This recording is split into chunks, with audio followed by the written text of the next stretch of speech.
So we start by adjusting our posture for meditation, bearing in mind that when we come to settling ourselves for a beneficial practice, generally more haste makes for less speed. So we take the time that we need to make sure we're comfortable and we're in a position by which we're sitting in a relaxed way, whether on a meditation mat or on a chair,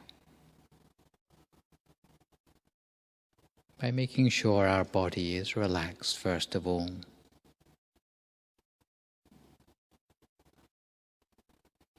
You can consider making sure you're relaxed as being a down payment on the success of the meditation ahead.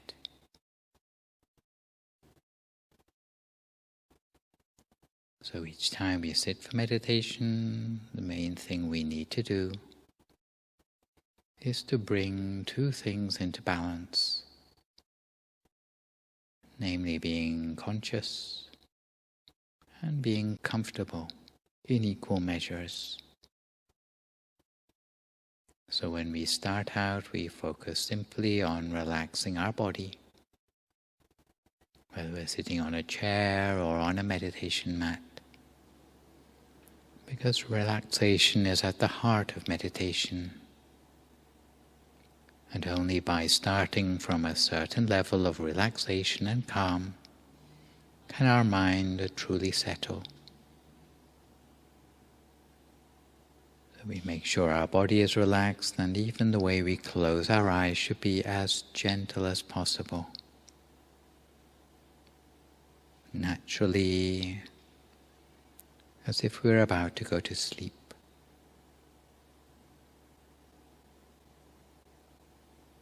Reminding ourselves that this is a time that we've set aside for ourselves, truly to relax, recharge and replenish our body and mind. And once we've closed our eyes in a natural and relaxed way, we can simply forget about using our eyes anymore. Because in order to access the inner experience, in order to visualize in the meditation, we no longer need to use our eyes. We simply use our feeling of relaxation and of contentment. So we take a moment to check in with our body, to relax and release any tension there, making sure our muscles are free of any hidden stress. And whether we've meditated many times before, or whether this is our first time, we shouldn't overlook the importance of making a body scan in order to make sure each and every muscle of our body is properly relaxed. So we check the way we've closed our eyes is as gentle as possible, and that our eyebrows are free of any tension. We might try conjuring up a small but contented smile on our face, as if we are embracing a tide of relaxation which is flowing down through our body, relaxing and releasing any tension, whether it be in our shoulders, our arms, our hands or fingers. Make sure our back and our legs are relaxed, all the way down to our feet and our toes. And if necessary, we may scan back and forth for a few moments just to make sure any inadvertent tension is gone.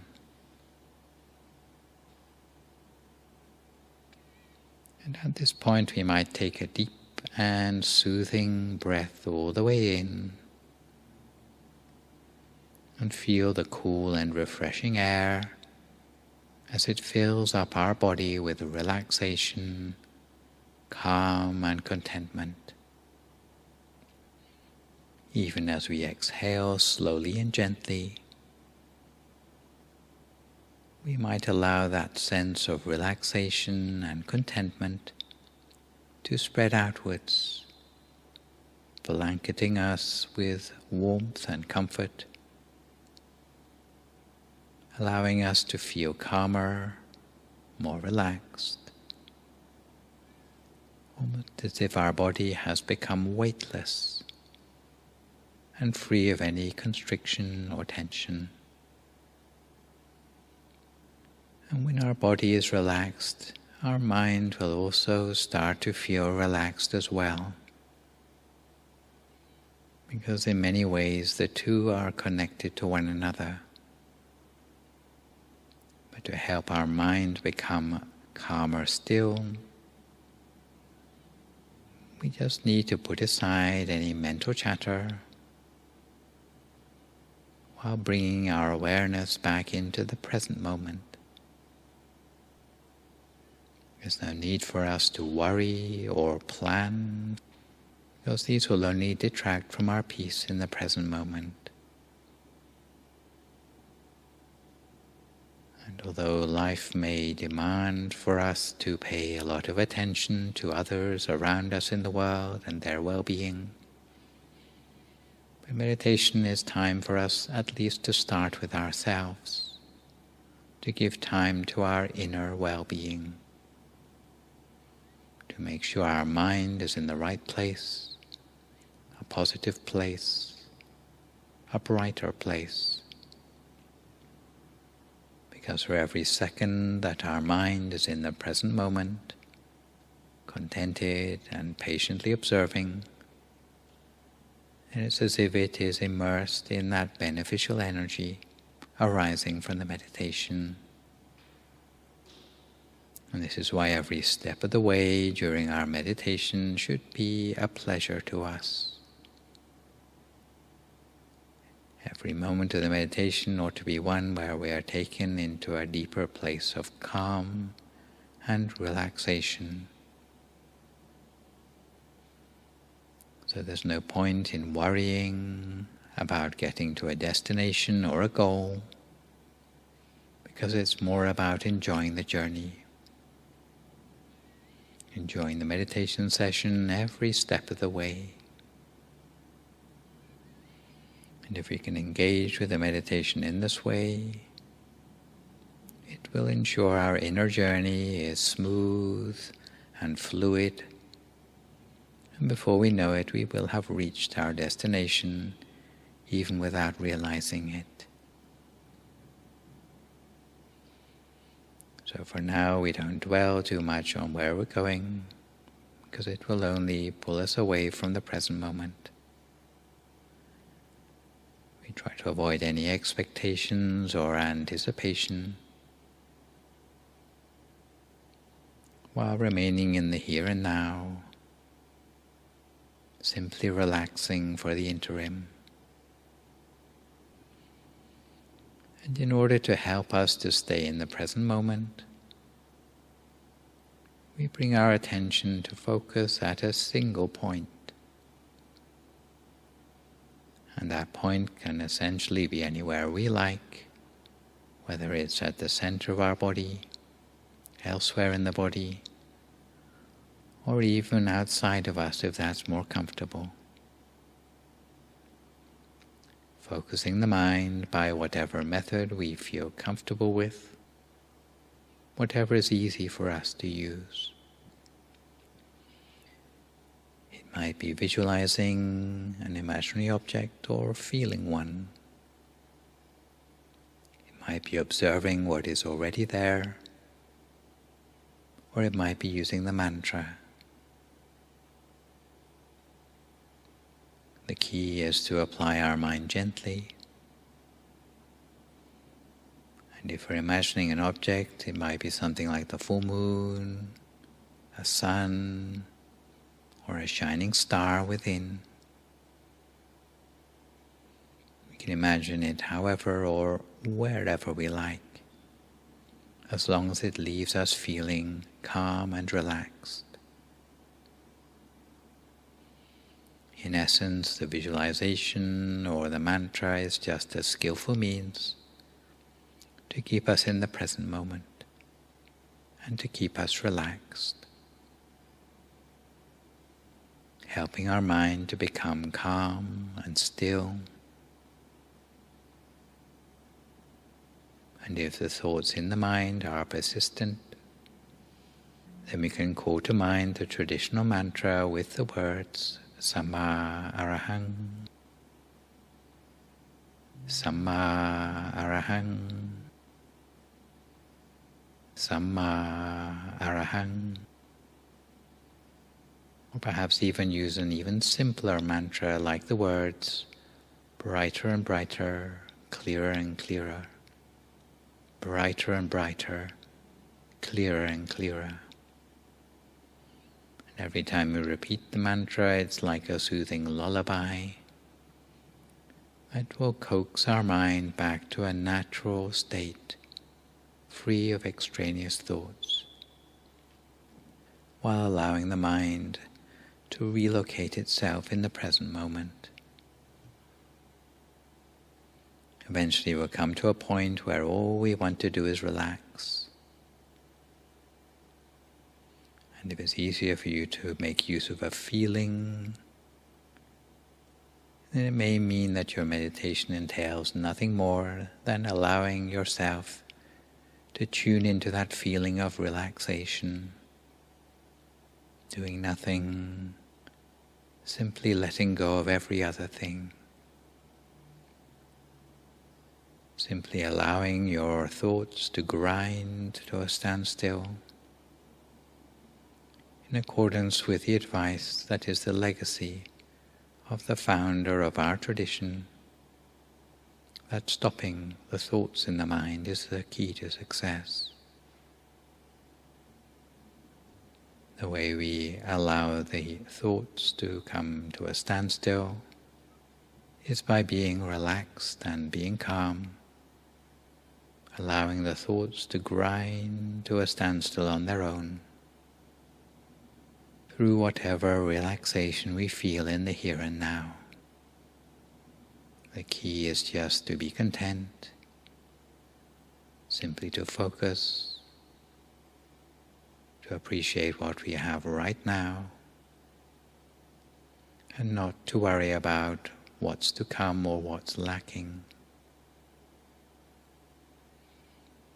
In essence, we already have everything we need to contribute to our success in meditation.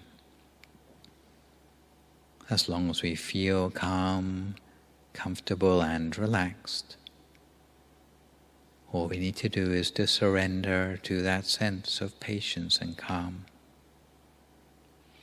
And by patience I mean the patience not to interfere in the process.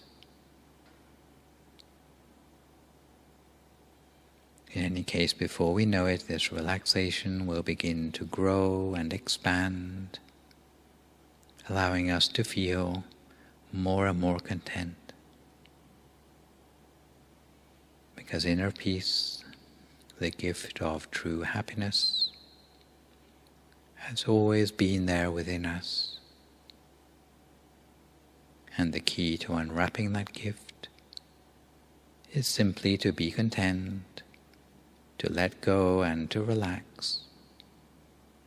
And that gift of inner peace will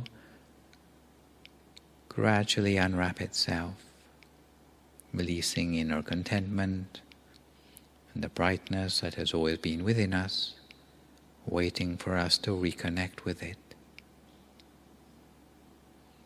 So for now we take this precious time together simply to follow our feeling of relaxation, to allow it to guide the mind back within ourselves. And with every second that passes in our meditation, we'll feel a little bit more calm, a little bit more relaxed, while our mind becomes clearer, brighter, more skillful by increment. Before we know it, the darkness or negativity, the shadows in our mind, would be displaced by contentment, calm and brightness. So for now, we keep our mind on track at the center of our body, lightly and gently nurturing this sense of peace, tranquility, freedom from thought within ourselves for a few more moments now in silence, until we come to the appropriate time.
We continue to keep our mind on track at the center of the body the whole time.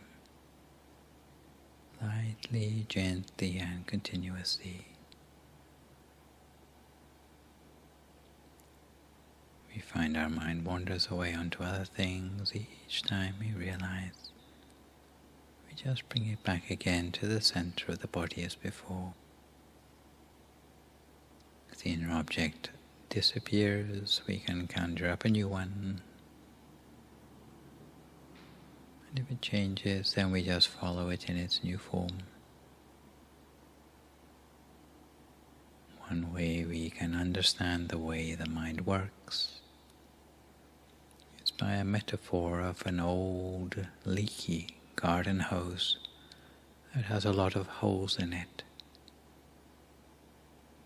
So instead of reaching the nozzle, all the water seeps out of the holes before it ever gets there.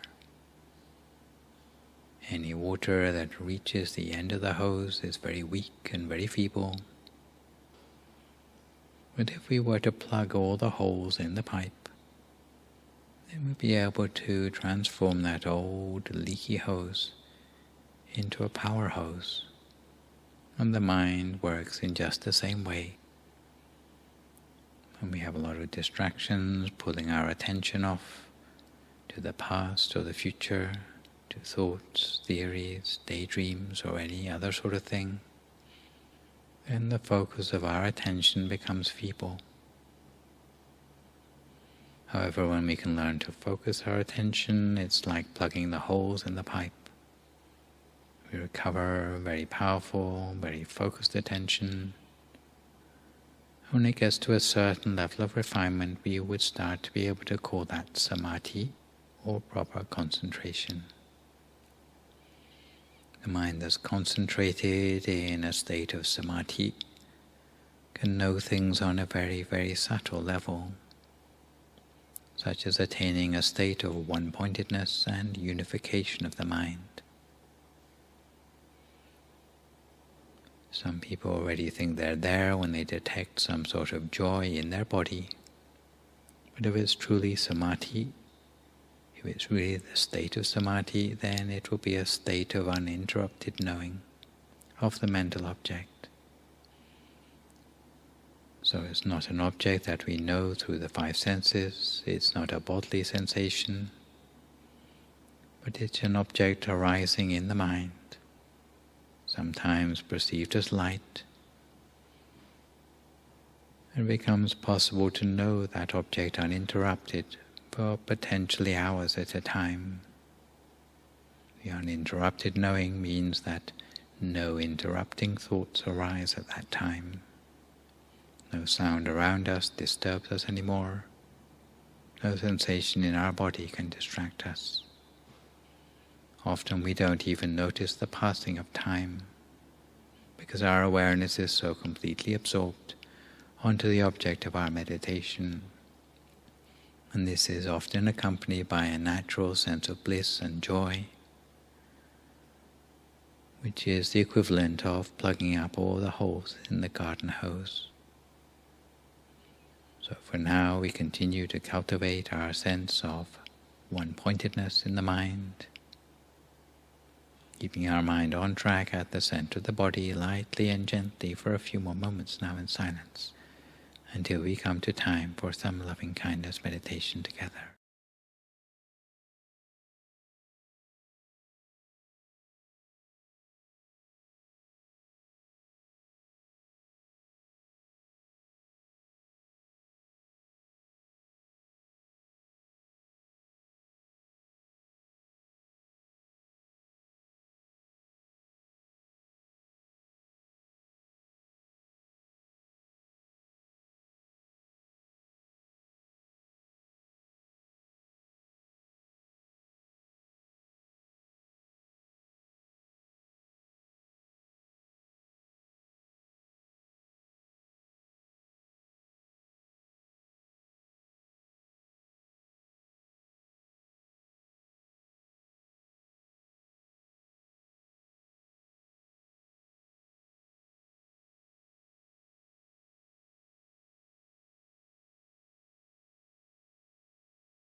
Continue to maintain our mind at the center of the body, always at the center of whatever inner experience we have built up for ourselves as a result of the meditation so far today. For some people, the inner experience may consist of a sense of brightness on the inside, or it may be more of a sense of well-being, like a feeling coming from within us. For some people it may be images, large or small, inside of ourselves.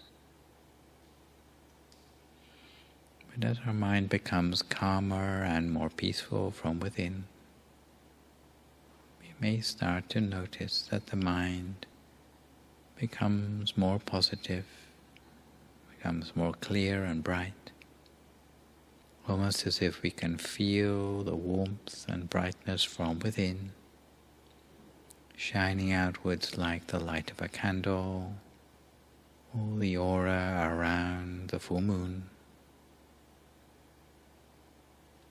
Simply by relaxing our body and our mind, it's as if we can remove the shadows from our mind, the shadows of negativity in the mind. And as our mind becomes clearer, brighter, more positive,